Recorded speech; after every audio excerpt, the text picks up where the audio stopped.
My name is Patrick Monroe.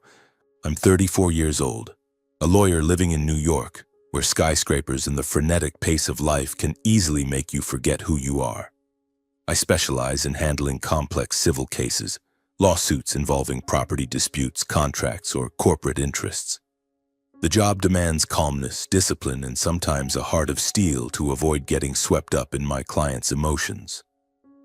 But what I'm most proud of isn't my victories in the courtroom. It's the woman standing in our small kitchen humming a tune while rearranging the vase of flowers on the table. Caroline Mitchell, 26, my fiancée. The one who taught me, a dry guy buried in paperwork year-round, to slow down and realize that happiness doesn't have to be complicated. I met Caroline 3 years ago on a rainy afternoon in Manhattan. She's an architect working for a well-known interior design firm in New York. From our first meeting, I was captivated by her. Not just her appearance, but her professional demeanor. That day, she walked into my office with a gentle smile, her brown hair neatly tied up, and a notebook filled with sketches. She wore a simple white blouse, but the way she moved, the way she spoke about her design ideas exuded a refinement I'd never seen in anyone else. "What do you want this space to say, Mr. Monroe?" she asked, her eyes sparkling as if she truly believed a room could tell its own story. I didn't know how to answer. I'm a lawyer. I'm used to analyzing contracts, not the emotions of a room. "I want it professional but not too cold," I replied a bit awkwardly. She nodded, jotted something in her notebook, and began talking about using natural light, warm colors, and layouts to create a sense of intimacy. I sat there, listening to her, and for the first time in years, I found myself drawn to something unrelated to the law. In the meetings that followed, we started talking more. I began looking forward to those sessions, not just because my office was gradually becoming brighter, but because of the moments sitting across from her, listening to her speak and feeling the gentleness in her every word. One day, I mustered the courage to ask her out for coffee, just to thank you for turning my office into a place worth living in, I said, trying to keep my tone casual. She smiled, that smile that made my heart skip a beat, and nodded. "Just coffee, okay, Mr. Monroe? Don't think I'm easily bribed." We started with coffee, then moved on to walks around the city and weekend getaways. Caroline brought me a sense of calm, not because she's strong like a warrior, but because her gentleness has the power to soothe even my worst days. In return, I know she finds stability in me, a foundation that lets her dream without fear of losing her way. We complement each other like two imperfect puzzle pieces that fit perfectly together. After 2 years of dating, I proposed to her. It wasn't anything extravagant, just a quiet evening in the small apartment we'd recently rented together in Brooklyn. I knelt down, holding the simple ring I'd chosen long ago, and asked if she'd build a family with me. She cried, nodded, and hugged me. "Are you sure, Patrick?" she asked, her voice trembling. "Are you sure you want someone like me?" I laughed, kissed her forehead, and told her I'd never been more certain of anything. Our apartment isn't big, but Caroline has turned it into a home. She picked out every curtain, every pillow, every picture frame on the wall with all her love. Every evening when I return from the office, the smell of freshly baked bread or homemade curry greets me at the door. We eat dinner together, share stories about our long days, and sometimes just sit in silence, feeling each other's presence. That, I think, is happiness. Simple, genuine, and complete. But then I started noticing gaps in Caroline's story. Whenever I brought up her family, she deflected. "They're far away," she'd say, or, "My mom's not doing so well, honey." I didn't want to push, but the look in her eyes whenever I mentioned her parents or childhood always unsettled me. A fleeting fear, as if she were hiding a secret too big to share. The first time I really noticed this was one evening when we were watching a documentary about families reuniting after years apart. I casually asked, "Have you ever thought about inviting your parents to visit us? I mean, when we get married, they should know where you're living, right?" Caroline stiffened, her hand gripping the cushion on the sofa tightly. "Maybe? Not yet," she replied, her voice so soft I could barely hear it. Then she stood up, said she needed a shower, and left me with an uneasy feeling I couldn't explain. After that, I started paying closer attention. She never talked about her childhood, never mentioned siblings, and had no stories about holidays or family vacations like the ones I shared about summers at my grandparents' house. When I probed deeper, she always found a way to change the subject or smiled and said, "The past is gone, love. What matters is that we have each other now." I wanted to believe her, to think it was just the sensitivity of someone who didn't want to dig up old memories. But the lawyer in me, the part always searching for the truth, started to stir. I could sense there was a locked door in Caroline's heart, and behind it was a story she didn't want me to touch. One evening at a colleague's dinner party, the room was bustling with chatter and laughter, and Caroline, as usual, was the center of attention with her radiant smile and charming conversation. She wore a pale green dress, her hair cascading loosely, and I couldn't take my eyes off her. But then, when a male colleague, Tom, approached to shake her hand, I noticed Caroline's body tense. It was just a polite handshake, but she took a small, almost instinctive step back, and the smile on her face vanished for a split second. "Sorry, I'm a bit clumsy," she said, forcing a laugh to cover it up, but I saw her hands tremble slightly as she gripped her wine glass. Tom didn't notice, but I did. I caught the way her eyes darted across the room as if searching for an escape. On the drive home that night, I gently asked, "Are you okay? You seemed uncomfortable at the party earlier." She stared out the car window, the streetlights flickering across her face, and replied in a flat tone, "It was just too crowded, honey. I was a bit tired, that's all." I nodded, not wanting to press her, but deep down a question began to take root. What was she so afraid of? The signs kept appearing, even in our own apartment. Every night before bed, Caroline had a habit I initially found endearing. She would always check the front door, locking it twice, then make a round to ensure every window was securely closed. "Just want to be extra sure," she'd say when she caught me watching her curiously. I smiled, thinking it was just her cautious nature. But then, there were nights when I woke up in the middle of the night to find her side of the bed empty. The first time it happened, I panicked, thinking she'd gone somewhere. I jumped up, walked to the living room, and found her curled up in the corner of the sofa, arms wrapped tightly around her knees, her eyes staring blankly into the void. "Caroline," I called softly, my heart pounding. She flinched, turning to look at me, and for a fleeting moment I saw pure fear in her eyes, as if she'd just escaped a nightmare. "I'm fine," she said quickly, standing up and pulling me back to bed. "Just couldn't sleep." But I knew it wasn't true. That night, as she curled up in my arms, I felt her heartbeat racing faster than usual, as if she were trying to calm herself. I wanted to ask to understand, but every time I got close to the edge of the truth, she deftly deflected. "Don't worry, Patrick," she whispered, her voice so soft I had to lean in to hear. "I'm okay." But she wasn't, and I knew it. Then I noticed faint scars on Caroline's body. They weren't large or prominent, but when I looked closely, I saw them. "What's this, love?" I asked, keeping my tone gentle. She pulled her hand back and answered quickly, "Just an accident from when I was a kid, honey. It's nothing." But the haste in her voice, the way she changed the subject, made it feel like I'd touched something forbidden. I started paying closer attention. What troubled me most was how she avoided any conversation about her family. I grew up in an imperfect family, but at least I had memories, afternoon baseball games with my dad, the times my mom burned cookies and we all laughed together. Caroline, though, never spoke of her parents, siblings, or anyone from her past. When I suggested visiting her parents to prepare for the wedding, she always found a way to sidestep it. Once I tried to pin down a specific date. "We're free next month, can you arrange it?" "I'd love to meet your parents before the wedding." She went quiet for a long moment, then said, "I'll see, honey. Work's been really hectic." But she never brought it up again, and I didn't want to push her. The pieces of the puzzle were starting to pile up in my mind. The way she flinched when someone stood too close. The way she checked the windows as if afraid something might invade our lives. The way she trembled in the corner of the room on nights she thought I didn't see. And above all, the way she locked her past away like a box no one was allowed to open.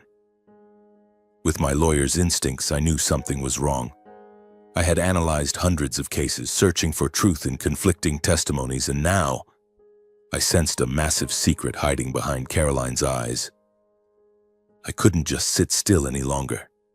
I needed to understand what had happened to her, not to satisfy my curiosity, but to figure out how to help her escape the darkness that held her captive. I started with the smallest clues. Caroline rarely spoke about her past, but in unguarded moments, she let slip a few details. Once, while we were watching a movie about a small town, she blurted out, "That looks just like my high school in Providence." It was just one sentence, but it was the first piece of the puzzle. Providence, Rhode Island. About a 4-hour drive from New York. I tucked the name away, not pressing further, knowing that if I dug too deep right then, she'd clam up again. I began investigating, but I did so discreetly, like I would when analyzing a case. I didn't want Caroline to feel violated. One afternoon, while she was out meeting a client, I rummaged through some old belongings she kept in a wooden box under the bed. Inside, I found a few old photos, a tarnished silver bracelet, and a small leather-bound notebook with yellowed edges. I opened the notebook, my heart pounding as if I were touching something forbidden. The pages inside trembled with Caroline's handwriting, but it wasn't the Caroline I knew, the gentle, always smiling woman. This was a different Caroline, a terrified young girl writing in shaky, scrawled letters as if her hand quivered as she wrote. "He came again last night." One line read, "I heard his footsteps." I pretended to sleep, but I knew he was standing at the door. I was too scared to breathe. I read on, my heart tightening. The following pages described haunting nights, times she hid in the closet praying no one would find her. On one page, she drew an image that chilled me to the bone.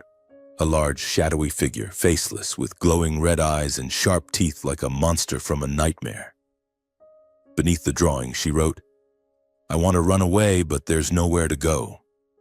I closed the notebook, my hands shaking so much I nearly dropped it. I didn't want to believe what I'd just read, but everything started to connect. The scars, the flinching, the nights she sat curled up in the corner. It was all part of a horrifying story. I sat there in our quiet apartment feeling like the world had just crumbled. Caroline, the woman I loved, had been through something terrible, and she'd carried that pain alone all these years. I knew I couldn't stop. I needed more information, needed to understand. That weekend, I told Caroline I had to go on a short business trip. "Just a small case in Rhode Island," I said, trying to keep my voice normal. She nodded, seemingly without suspicion, but there was a flicker of anxiety in her eyes I couldn't ignore. I drove to Providence, my heart heavy, knowing I was stepping into a darkness Caroline didn't want me to touch. In Providence, I tracked down the high school Caroline had mentioned in her diary. It was an old building with faded red brick walls nestled among tree-lined streets. I found her old teacher, Miss Rosalie, an elderly woman with silver hair and kind eyes. When I introduced myself as Caroline's fiancé, she smiled, but that smile quickly faded when I asked about Caroline's time there. "Caroline was a special student," Miss Rosalie said, her voice lowering. "Very bright, very creative, but always so frightened. Some days she came to class with bruises on her arms, her neck. I asked, but she only said she'd fallen. I didn't believe her, but back then we weren't trained to handle things like that. I've always felt guilty for not doing more." Her words hit me like a knife. I thanked her, trying to stay composed, but in my mind, horrific images began to form. I left the school and went to the local hospital, where I used some lawyer connections to access old records.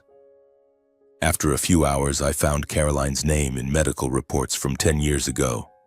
Multiple hospital visits for accidents, a broken arm, burns, deep cuts, all documented with vague notes. But what chilled me was the frequency. A 12 or 13-year-old girl couldn't have that many accidents. I returned to New York with a Pandora's box I wasn't sure I should keep opening. The notebook, the teacher's story, the hospital records, they all pointed to a terrifying truth. Caroline's childhood wasn't just difficult. It was a nightmare, and the people who were supposed to protect her, her parents, were likely the cause. I sat in my car, staring through the windshield, feeling like I was standing at the edge of a cliff. I wanted to confront Caroline, to hold her and tell her I knew that she didn't have to hide anymore. But I was also afraid that if I forced her to face the truth, I wouldn't be able to handle it. Afraid that she'd shut herself off again, this time for good. I drove home late that evening, my mind in turmoil. Our apartment glowed with warm yellow light, but this time it didn't soothe me.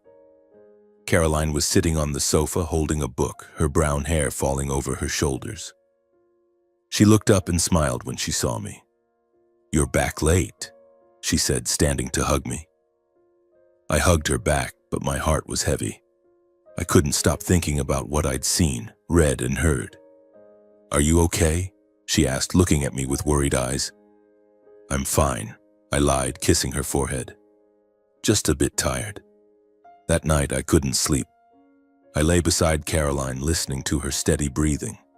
But my mind was haunted by the image of the shadowy figure in her notebook. I knew I was getting closer to a horrific truth. And though I wanted to protect her, I also knew that truth could change everything between us. I couldn't delay any longer. Each passing day I saw Caroline trapped within her own heart. She still smiled, still cooked warm dinners, still hugged me when I walked through the door, but I knew she was carrying a burden too heavy to bear. I couldn't stand by and watch it destroy her for another second. But how could I bring it up? How could I touch a wound she'd spent her whole life hiding? I'm a lawyer. I know how to ask questions to uncover the truth in a courtroom. But this wasn't a case. This was the woman I loved, and I didn't want her to feel judged or hurt again. I decided to talk to Caroline on a Saturday evening. It was a night when we were both free, and I wanted the atmosphere to be gentle and safe so she wouldn't feel cornered. I cooked a simple dinner, her favorite spaghetti with homemade tomato sauce and a glass of red wine. I played soft jazz music, and the apartment's lights were dimmed to a warm glow. Caroline emerged from the bedroom in a loose sweater, her hair tied back loosely, and smiled when she saw the table. "What's the special occasion, Mr. Lawyer?" she teased, sitting across from me. I smiled, but my heart was pounding. "Just wanted a beautiful evening with you," I said, trying to keep my voice natural. We ate and chatted about small things, her new design project, a ridiculous case at my office. But in my mind, the pages of her diary, the hospital records, and her old teacher's words swirled relentlessly. I knew the moment was coming, and I couldn't back down. After dinner, we sat on the sofa, Caroline resting her head on my shoulder, her hand intertwined with mine. I took a deep breath, feeling like I was standing before the most important trial of my life. "Caroline," I began, my voice low but clear, "I need to talk to you about something." She lifted her head, a flicker of worry in her eyes. "What is it, Patrick?" she asked, her voice soft, as if afraid of what I might say would shatter the peace of the moment. I held her hand tightly, looking straight into her eyes. "I know you've been through some very hard things," I said slowly, choosing each word carefully. "I don't want to push you, but I've seen some things. Your diary, and I went to Providence. I spoke with Miss Rosalie, and I found your hospital records." I paused, watching her face. Her eyes widened, her lips trembled as if I'd just touched a wound that had never healed. "I don't want to hurt you," I continued, my voice softer. "But I can't let you carry this pain alone anymore. I love you, and I want to help you. Please, Caroline, tell me what happened." For a moment, I thought she'd run. She pulled her hand from mine, hugging herself, her eyes frantic like a trapped animal. "Patrick, you don't understand," she whispered, her voice breaking. "You shouldn't have dug into this. I didn't want you to know. I'm scared you'll leave me." She stopped, tears streaming down her cheeks. I wanted to hold her right then, but I knew I had to be patient, like I'd been with my most challenging clients. "I'm not going anywhere," I said, keeping my voice steady. No matter what you say, I'm here. But you can't keep living like this, Caroline. I see you panicking at night. I see your fear. I can't let you suffer anymore. Let me help you. She went silent, her head bowed, her shoulders trembling. Then, as if a dam had burst, she broke into sobs. I'd never seen her cry like this. Not the happy tears from when I proposed, but wrenching, painful sobs, as if she were tearing her heart open to reveal the truth. I pulled her into my arms, letting her rest against my chest, and waited. I knew she needed time, and I was willing to wait a lifetime if it meant she'd speak. Finally, between sobs, she began to talk. Her voice trembled, halting, but each word cut into my heart like a knife. I grew up in Providence with my family, she said, but it wasn't the kind of family you think. My stepfather, Craig Donovan, he was a monster.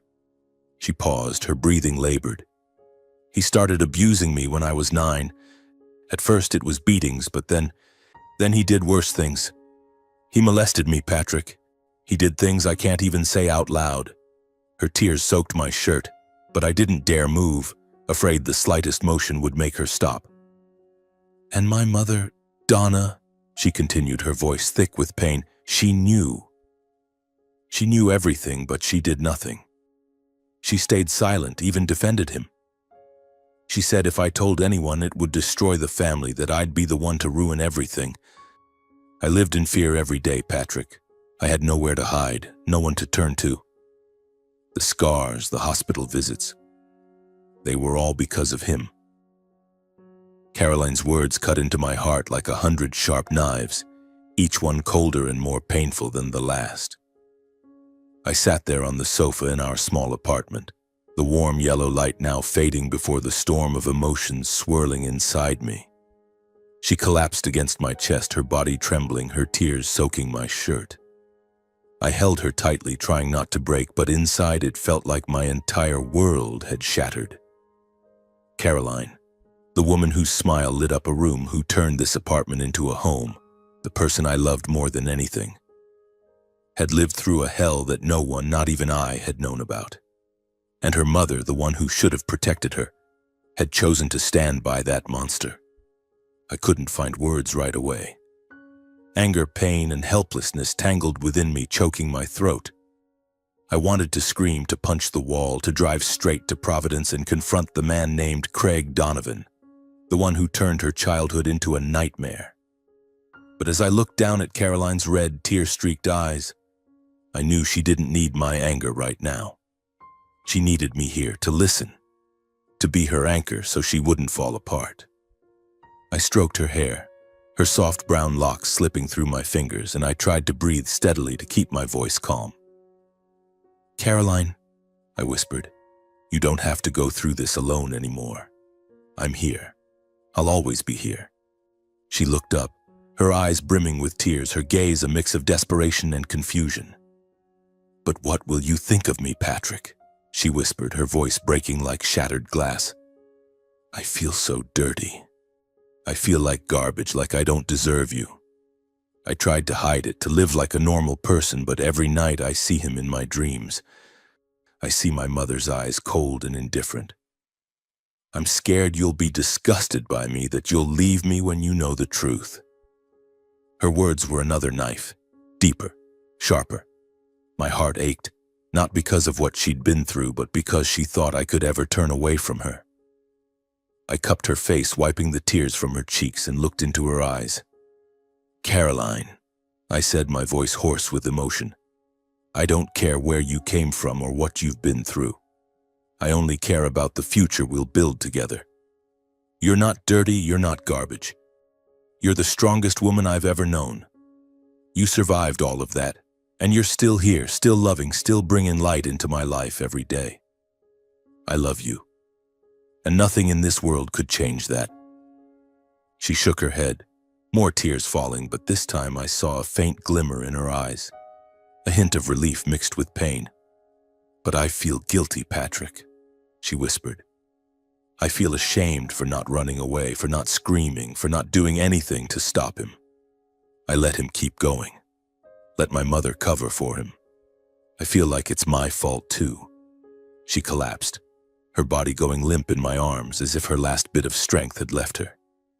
I held her tighter, feeling her racing heartbeat, and I knew her pain wasn't just the scars on her body but the deep wounds in her soul, carried for so many years. "It's not your fault," I said firmly, my voice steady as if I were in a courtroom.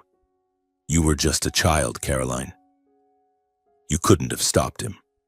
But you're not that child anymore, and I'm here, right beside you. We'll face this together, okay?" She cried, her sobs softening, but she clung to me tightly as if afraid that letting go would send her falling into an endless void. I rubbed her back, whispering words of comfort, though inside a fire was burning. I didn't just want to hold her, didn't just want to wipe away her tears. I wanted justice. I wanted Craig Donovan, the man who turned her childhood into a hell, to pay. I wanted the mother who betrayed her to face the truth. But above all, I wanted Caroline to know she wasn't alone anymore. As she finally fell asleep in my arms, her face still wet with tears, I felt like the world had changed. I sat there in the dim light of our apartment, the yellow glow now just faint streaks. I looked at her brown hair disheveled, her brows slightly furrowed even in sleep, and I swore to myself that I would protect her, that I would make up for the years she had to endure alone. But I knew this choice wasn't simple. It meant stepping into a grueling battle, not just with those who had hurt her, but with her past, with the shadows that haunted her every day. It could affect my reputation, the career I'd built, but I didn't care. Nothing mattered more than Caroline. After the night Caroline opened up, I noticed a change in her. It wasn't immediate or obvious, but there was a subtle shift. She still checked the windows before bed, still flinched when the phone rang unexpectedly, but sometimes I caught her looking at me with a new expression, as if she were trying to believe she was truly safe, that she no longer had to run. But I knew that to truly set her free, comforting her wasn't enough. Her confession was the first step, but real justice demanded more. I'm a lawyer, and if there's one thing I'm good at, it's turning scattered pieces into a compelling story in court. This was the most important case of my life, and I wouldn't fail. I began organizing the truths Caroline had shared along with what I'd uncovered in Providence. I contacted a private investigator, an old friend named Marcus, who had helped me with complex civil cases before. "I need you to find everything you can on a man named Craig Donovan in Providence, Rhode Island," I said over the phone, keeping my voice low so no one in the office could hear. "Police records, hospital records, insurance, anything that's out there. And also anything on a girl named Caroline Mitchell from about 15 years ago." Marcus didn't ask many questions, but I knew he sensed the gravity in my tone. "Consider it done," he said, and I heard the scratch of his pen on the other end. Within a week, Marcus sent me a thin but weighty stack of documents. There were copies of Caroline's hospital records. There was also an old police report, just a few lines mentioning a domestic violence call from a neighbor, but no action was taken due to lack of evidence. I gripped the documents tightly, feeling like I was holding an untriggered bomb. Those impersonal lines were proof of Caroline's horrific years, and I swore I'd make them speak. I returned to Providence, this time not just to investigate, but to gather legally admissible testimony. I met with Ms. Rosalie, Caroline's high school teacher, again. When I asked if she'd be willing to provide a sworn statement, she nodded immediately. "I've always felt guilty for not doing more for that girl," she said, her eyes misting with emotion. "Caroline was always so scared, always wearing long sleeves even in the heat. I saw the bruises, but she never said anything." I also tracked down an old neighbor, Mrs. Margaret, who had lived next to Caroline's family. Now in her 70s with white hair, her memory was still sharp. "I knew that family had problems," she said, her voice trembling as she signed the sworn statement. "I heard screams at night, saw Caroline running to the backyard, clutching herself like she was terrified of something. I called the police once, but they didn't do anything. I thanked her, but inside my anger boiled. A system had failed Caroline, and I wouldn't let it fail her again. Among the documents Marcus sent, I found a detail that made my heart race. a 1998 police report mentioning a sexual harassment allegation against Craig Donovan. The case was dismissed for lack of evidence, but a woman's name appeared in the report, Lisa Reynolds. I asked Marcus to find her, and after a few days he reported that Lisa now lived in a small town 30 minutes from Providence, married with 2 children. I knew approaching her wouldn't be easy. If she had been Donovan's victim, she might not want to revisit the past, but I had to try. I drove to Lisa's house one weekend afternoon carrying the same nervous anticipation I felt before a trial. She opened the door, a woman about 35 with neatly tied blonde hair and wary eyes. "I'm Patrick Monroe, a lawyer from New York," I introduced myself, keeping my tone gentle. "I'm here about a case involving Craig Donovan. I think you could help me." Lisa stiffened, her eyes darting over me as if looking for an escape. "I don't want to talk about that," she said, her voice low but firm. "I have a family now, and I don't want my kids affected." I nodded, not pushing. "I understand where you're coming from," I said. "But there's another girl, Caroline Mitchell. She went through what you did, maybe worse. I'm trying to help her, and I think you could be the key to making sure he doesn't hurt anyone else." Lisa went silent, her hands clenching together. I waited, knowing that pressing her would only make her shut down. Finally, she invited me inside, but asked that I not discuss everything in front of her husband and children. In her small living room with family photos on the walls, Lisa began to speak. Her voice trembled, tears streaming down as she described how Donovan had taken advantage of her when she was a teenager working part-time at his store. "He threatened to get me fired, said he'd tell everyone I was willing," she said, her voice choking. "I was so scared I didn't tell anyone. I asked if she'd be willing to record her account just to support the case without requiring her to testify in court." She hesitated but finally nodded. In the recording, she detailed the threats, the coercion, and how Donovan manipulated her. It was powerful evidence, proving that his behavior wasn't a one-time act but a repeated pattern.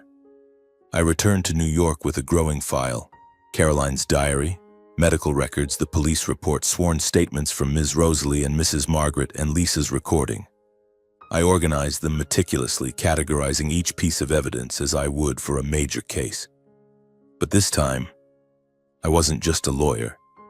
I was the man who loved Caroline, and each piece of evidence was a promise that she wouldn't have to suffer alone anymore.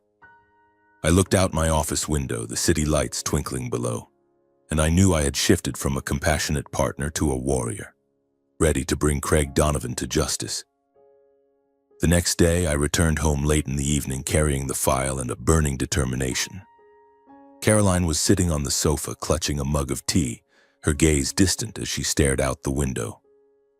I sat beside her, placed the file on the coffee table, and took her hand. "Caroline," I began, my voice low but steady, "I've gathered enough evidence.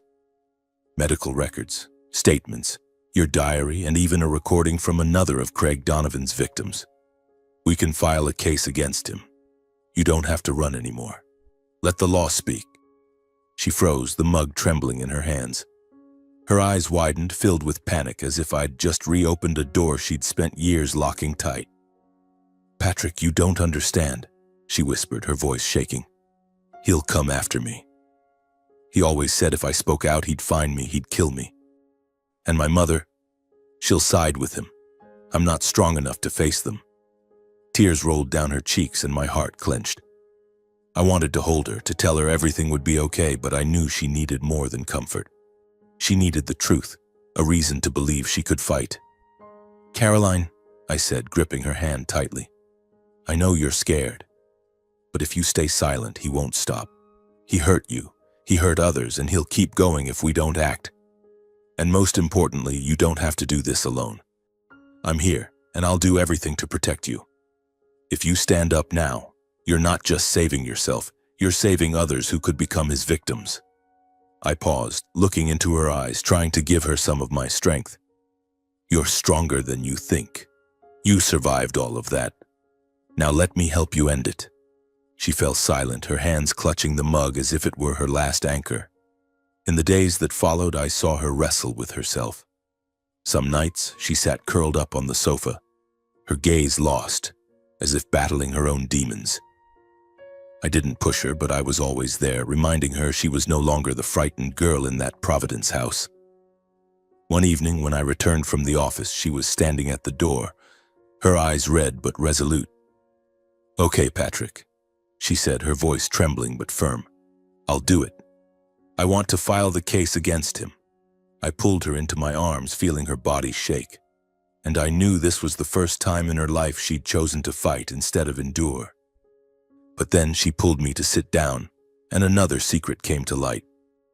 "There's something I haven't told you," she began, her voice small, as if afraid her words might break everything. "I have a younger brother, Dennis. He's my mother's son, with Craig." She hesitated, her eyes filled with pain. "When I was 16, during one of the times he did those things to me, Dennis saw it by accident. From then on, he lived in fear. Our stepfather beat him, threatened him, said if he spoke out, we'd both die. Dennis never dared say anything, and I left him behind when I ran away from home." Her words hit me like a punch to the chest. I thought of a young boy witnessing his sister's abuse, then living in that house under the control of a monster. "Is Dennis still there?" I asked, trying to keep my voice calm. She nodded, tears falling again. "He's 18 now, but I know he's still under his control. I can't let him stay like that, Patrick. If I sue him, I want Dennis to be free." I knew immediately that Dennis was key. A direct witness who saw what Caroline endured would make our case undeniable. But convincing a young man who'd grown up in fear to testify wouldn't be easy. I looked at Caroline, seeing the mix of determination and fear in her eyes, and I knew we had to act. "We'll go see Dennis," I said. Together. We drove to Providence one weekend morning, the sky gray as if foreshadowing a storm. Caroline sat beside me, her hands clasped tightly, her eyes scanning the familiar yet haunting streets. I held her hand, trying to offer her some calm, though my own heart was racing. We arranged to meet Dennis at the gate of Caroline's old high school, where he still attended. When we arrived, I saw a lanky young man with disheveled brown hair leaning against the fence, his eyes wary like a hunted animal. "Dennis," Caroline called, her voice trembling. She stepped forward, but he backed away, his hands shoved deep into his jacket pockets. "What do you want?" he asked, his tone cold but laced with fear. I stood behind Caroline, letting her speak first. "Dennis, I'm sorry for leaving you behind," she said, tears streaming down her face. "But I'm here to make things right. We can stop him, Dennis. He can't hurt us anymore. But I need your help. You saw what he did to me. If you speak out, we can bring him to court." Dennis shook his head, his eyes wild with panic. "You're crazy," he said, his voice nearly a shout. "He'll kill me." He said if I ever said anything, he'd find me, make my life worse than death. He turned as if to run, but Caroline grabbed his hand. "Dennis, you're not just a witness," she said, her voice choking. "You're the only one who can end this nightmare. For you too. You don't want to live like this forever, do you?" I stepped forward, placing a hand on Caroline's shoulder to let her know I was there. "Dennis," I said, my voice calm but firm, "I'm a lawyer, and I promise to protect you. You won't have to face him alone. We have evidence, records, statements, another victim. But your words will be the strongest. You can help your sister and help yourself." Dennis looked at me, then at Caroline, his eyes wavering between fear and hope. We met with Dennis a few more times, each meeting a battle to help him overcome his fear. Caroline was patient, recounting the days they'd shared, the times she'd snuck him cookies so he wouldn't go hungry. I reassured him about the legal process, explaining I'd ensure his safety. Finally, on a rainy afternoon, Dennis nodded. "Okay," he said, his voice small but resolute. "I'll do it. For you and for me." Caroline hugged him tightly, sobbing, and I knew Dennis wasn't just a key witness. He was the final piece to bring this case into the light. Despite having enough evidence and witnesses to file a case, Caroline, with her heart always yearning for something good, still clung to a faint hope that her mother, Donna, might come to her senses.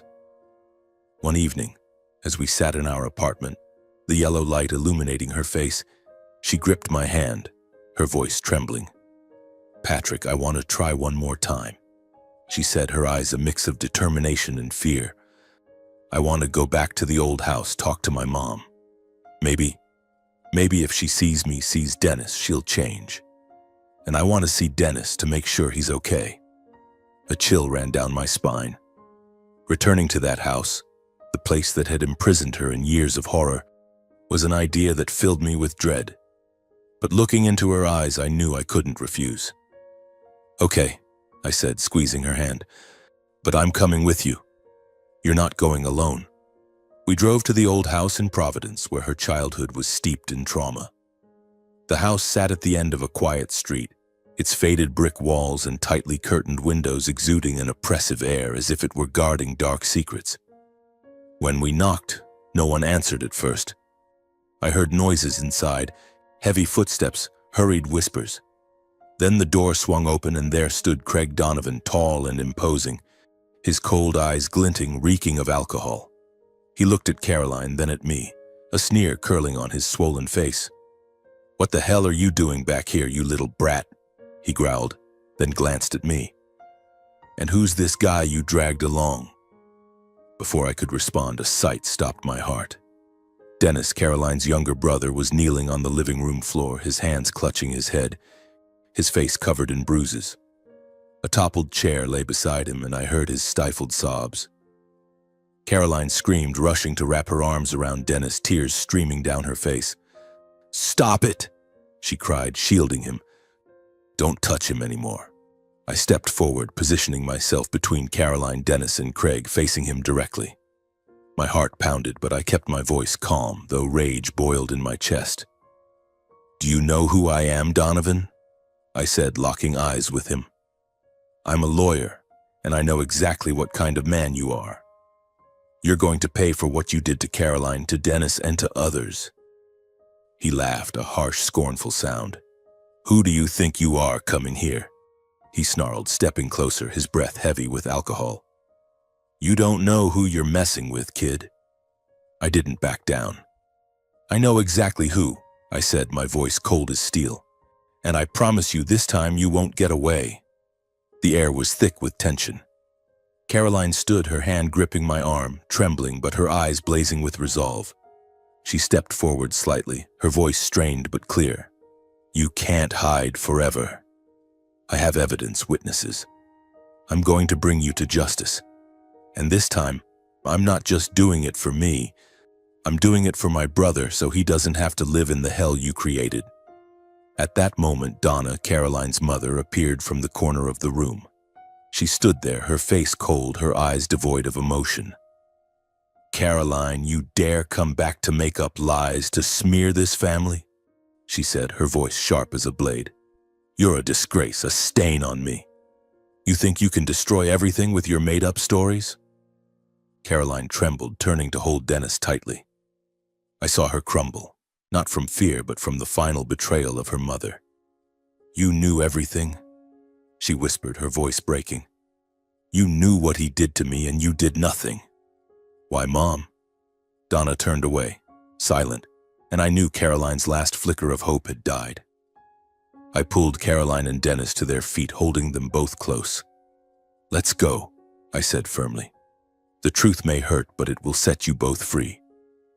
We'll fight this to the end." We left the house, ignoring the shouts, accusations, and mockery from Craig and Donna behind us. Caroline clung to my hand, tears streaming down her face, but I felt a new strength in her. A strength born from someone who had decided not to run anymore. As we drove away from Providence, I glanced at Caroline and Dennis in the back seat, holding each other, their eyes still red but glinting with a spark of hope. I realized this wasn't just a lawsuit about domestic abuse.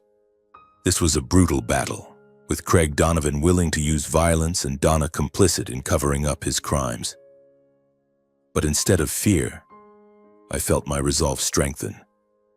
I would turn my love and empathy for Caroline into a systematic legal strategy, not only to bring Craig to justice, but to free Dennis and give Caroline a chance to start anew.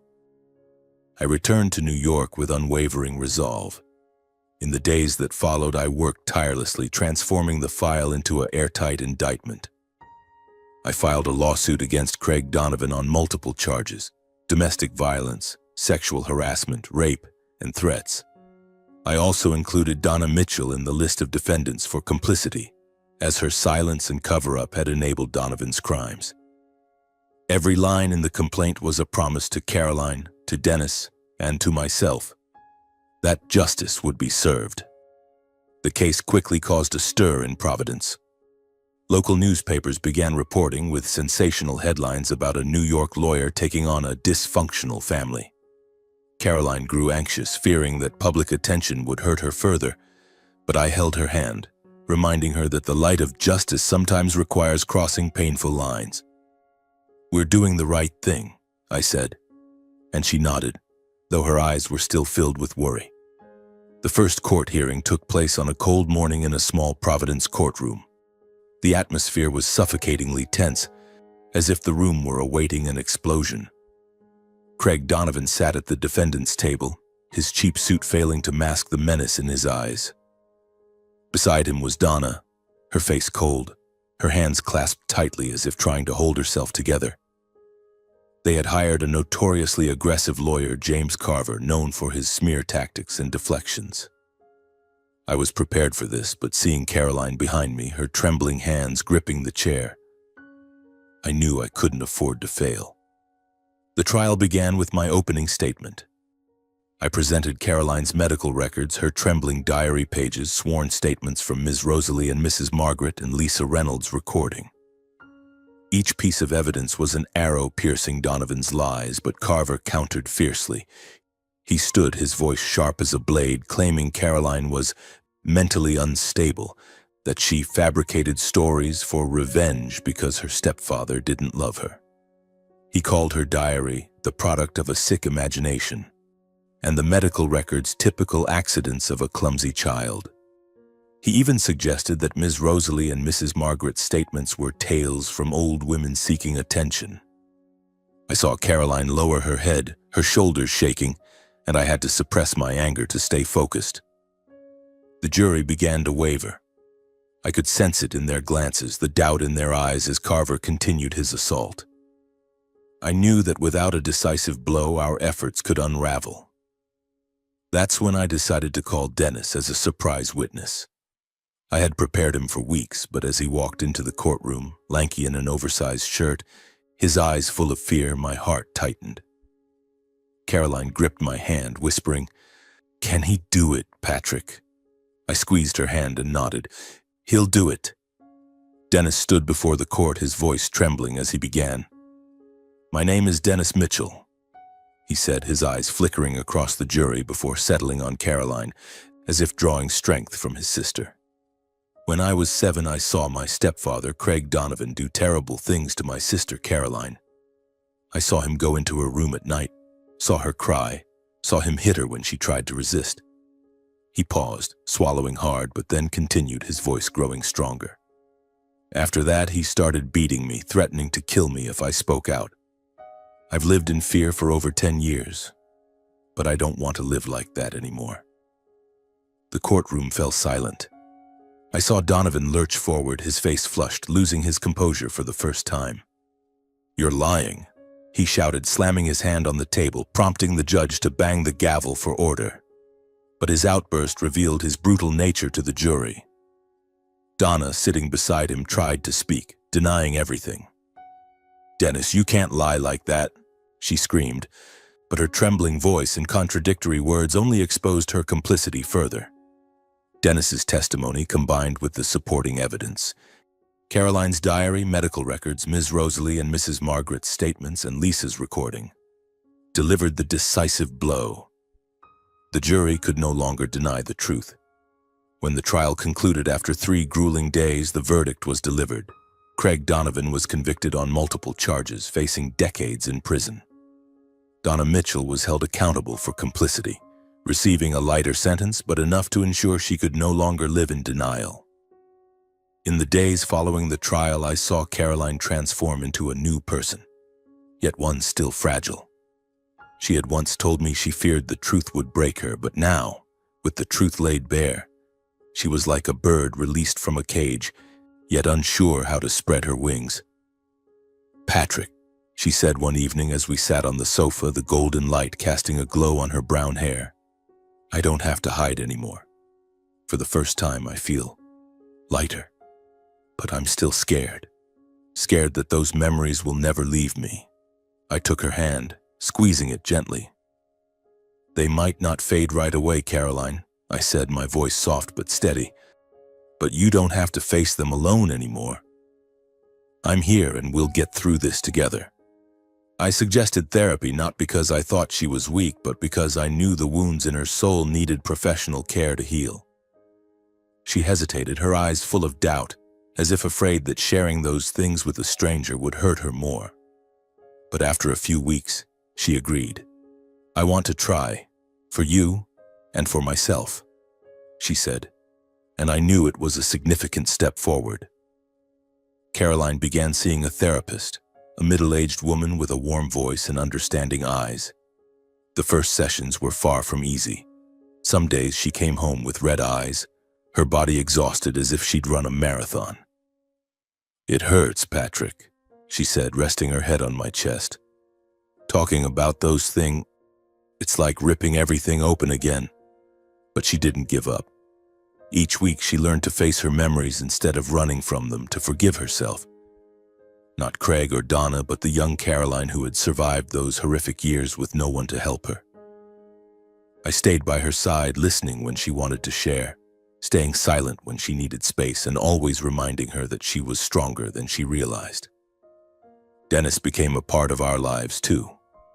After the trial, he left the house in Providence and moved in with us in New York. I remember the moment he stepped into our apartment, a small suitcase in hand, his eyes a mix of shyness and curiosity.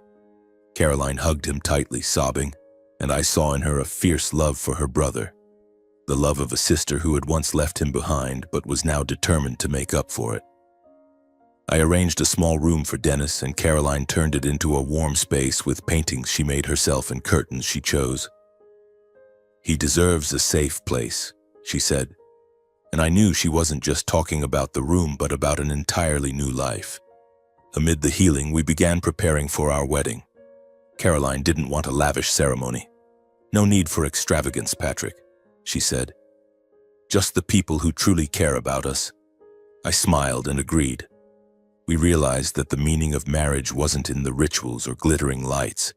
It was the affirmation that love could heal the deepest wounds, that family wasn't just those bound by blood, but those who chose to stand by each other, to protect each other.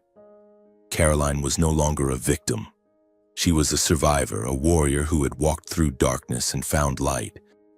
And I wasn't just her lover, but her partner, the one who would hold her hand through every challenge. On the morning of our wedding, I stood before the mirror in our small apartment, adjusting the pale blue tie Caroline had chosen for me. The first rays of sunlight slipped through the curtains, illuminating the vibrant paintings she'd hung on the walls, each stroke of color a piece of her story. I heard her humming a melody from the next room, her voice soft but full of life, and my heart raced with happiness. Today wasn't just the day we became husband and wife. It was the day we declared to the world that no matter how cruel the past had been, we had chosen to build a future together. We chose a small church in Brooklyn where old wooden pews and the light streaming through stained glass windows created a warm, simple atmosphere. We invited a few close friends, some colleagues from my law office, and of course Dennis. He had become an integral part of our lives, a symbol of liberation and hope. When Caroline entered the church in a simple ivory wedding dress, I felt my breath catch. She wore minimal makeup, just a touch of soft pink lipstick, her brown hair cascading gently, and the smile on her face was the most beautiful thing I'd ever seen. It was a smile of peace, no longer shadowed by fear or shame. She walked down the short aisle, her hand linked with Dennis's, who escorted her with an awkward but proud demeanor. I took her hand as she stood before me, feeling her slender fingers tremble slightly in my palm. "You okay?" I whispered, and she smiled, nodding. "More than ever," she replied, her voice soft but certain. Our vows were simple, not ornate, but every word carried profound weight. I promised to love and protect her, not just as a husband, but as a partner who would hold her hand through both light and darkness. She promised to trust me, to let me into her world, and to build a home with me where fear had no place. Dennis stood nearby, in a slightly oversized suit we'd borrowed from a friend, his eyes shining as he looked at his sister. He had changed so much since leaving Providence. No longer the frightened boy cowering in a corner, Dennis now spoke of dreams of attending college, of becoming an engineer.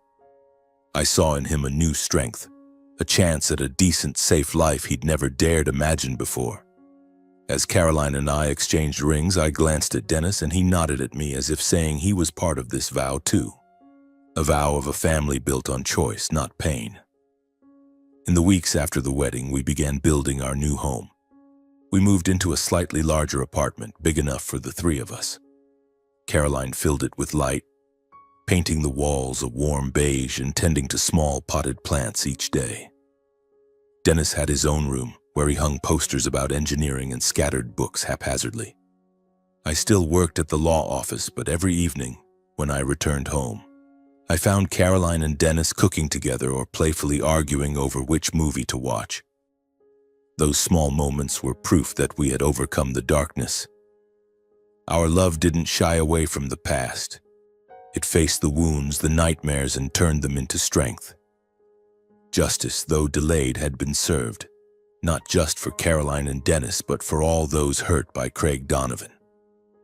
I learned that justice isn't just courtroom verdicts. It's the journey of bringing truth to light, the courage to stand up and say enough.